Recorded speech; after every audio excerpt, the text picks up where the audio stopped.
Hey guys, my name is Dana. My story might sound weird to a lot of you, and it is, but it still happened to me and my parents. My dad is a little bit older than my mom, and he's now in his 40s. His name is Fred, and he's one of the most exciting people I have ever known. He is an 80s kid, as he likes to say, and as a kid, he just fell in love with sci-fi. I guess that was the best time for it. It all started when he watched his first Star Wars film at the age of 5. And after that, his love only grew stronger. Terminator, Blade Runner, Alien, The Empire Strikes Back, the second Terminator, Tron, Return of the Jedi, and of course, E.T. He found an old radio receiver in his garage and spent half of his free time trying to catch, alien signals. He had a friend named Mike who was also really into sci-fi, and they spent most of their time together. For my dad, it was not just a game, like it happens to be with most kids. He actually believed. And one night, this all just got crazy. My dad was 13 at that time, so I guess it was something around 1989. He was upstairs in his room playing with the radio waves and not coming across anything extraterrestrial as usual.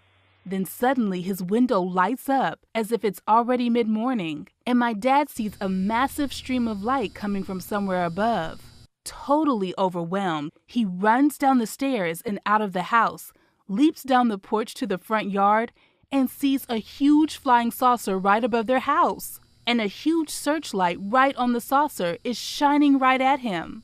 He's staring at the spaceship in awe, totally shocked.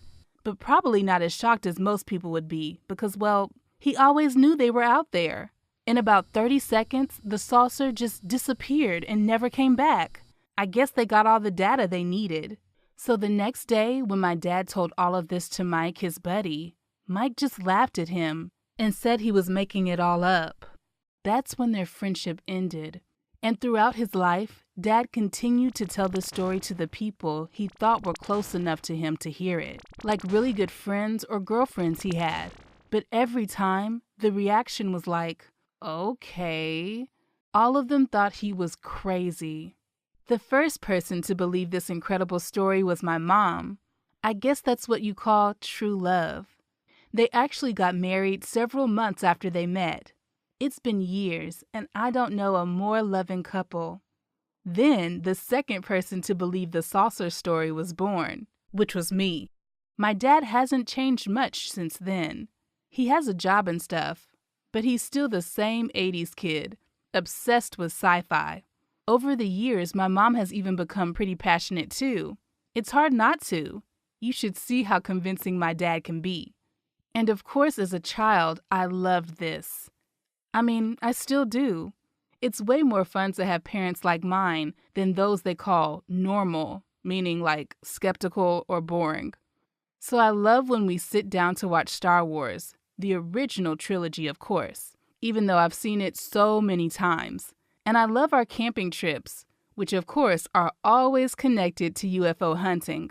There's a whole online community of UFO hunters, and my dad is an active member. So when there's information that on a certain night a UFO might appear in a certain place, and the place is not too far away from our town, you can be sure we'll be there with a tent.